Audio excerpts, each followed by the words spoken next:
We're going to shift our focus now back to the new reports that U.S. elections continue to be targeted by foreign actors, with Microsoft outlining what it says was an Iranian cyber attack on an active presidential campaign.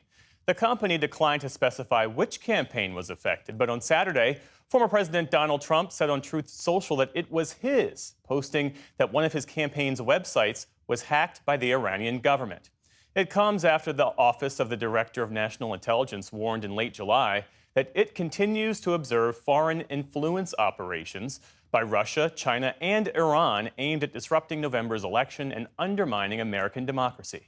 To help put these new reports in context, we're joined now by Chris Krebs. He's the Chief Intelligence and Public Policy Officer at SentinelOne and the former Director of Cybersecurity and Infrastructure Security Agency. Thanks for being with us. Thanks for having me. Good to be here. So what stands out to you about this apparent cyber attack on the Trump campaign? What would Iran stand to gain by hacking the campaign and distributing potentially sensitive information? Well, I think it's important to note that the hack piece and the leak piece are separate. We may not have certainty of whether they're actually related, whether this Robert individual that anonymously emailed Politico, Washington Post, others, is sharing information that was stolen from the Trump campaign. That's, I think, just something that we need to kind of set out.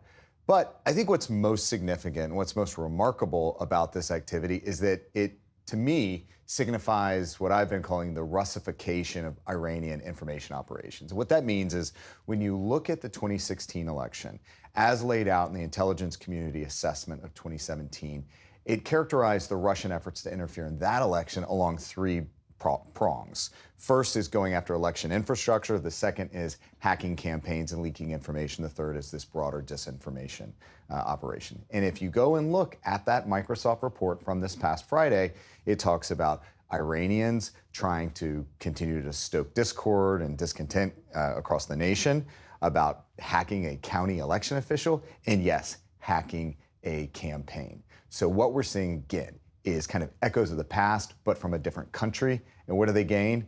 Chaos. That's the immediate point, is getting in there and undermining the electoral process and also targeting specifically someone that they don't have a lot of affection for, and that's former President Trump. When it comes to foreign influence campaigns by countries like Russia, China, Iran, do they have similar goals? Absolutely not, right? I think the one goal that they likely do share is chaos.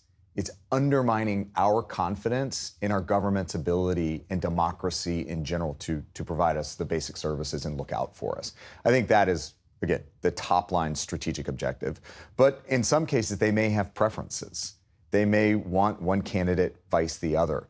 But a lot of the times, it is also about targeting audiences back home to show them, hey, look, things aren't that great over there. You're better off here with us as your leaders. And that obviously is not the case, particularly for Russia.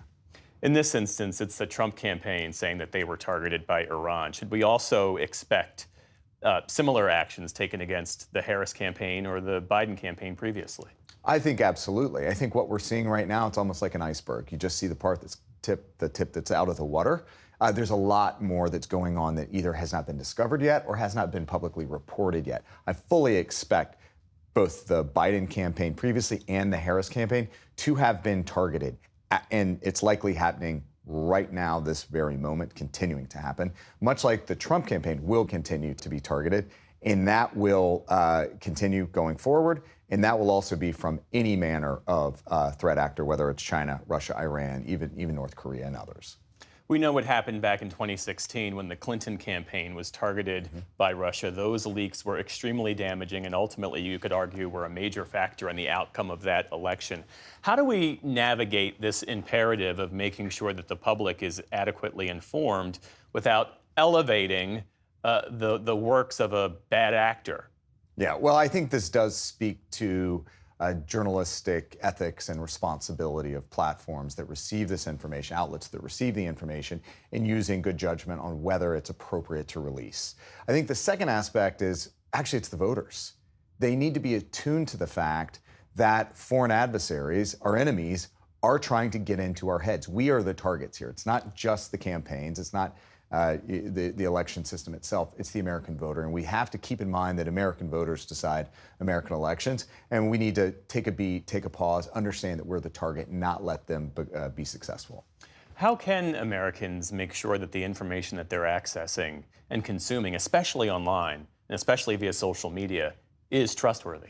Yeah, it just goes to that thing of going to credible, authoritative voices. So if you have a question about an election, don't listen to some random person on X or Facebook or whatever.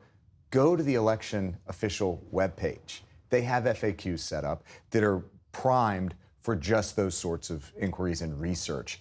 And if something that you see online really resonates with you and kind of gets the lizard brain going, again, pause for a moment, ask why you're being served that information, why you're being targeted, and then feel free to do a little bit of research and to confirm what you're reading. I also want to ask you about a recent social media post by Donald Trump where he falsely claimed that Kamala Harris was basically inflating her crowd sizes via artificial intelligence. It's one thing when we talk about disinformation from a foreign actor, but when you have this kind of bad information put out by, in this case, the nominee of a major party, what are the implications of that? Well, I think you have to kind of accept the fact that in elections for decades, if not longer, there have always been overstatements, misrepresentations, and in some cases, flat out lies. That's just part of the process. That's part of elections in the United States. But I think it's that overarching information ecosystem right now that I talked to that's being targeted, that's being undermined, that's being corrupted by actors outside and in. And the incentive structures, meaning how do they benefit from this? What kind of angst and anger do they get generated? That is in favor of these stories, of these bold-faced lies. So I would expect that we're going to see more of it until the voters hold people accountable for lying to them. Chris Krebs, thanks so much for your insights. Thanks so much.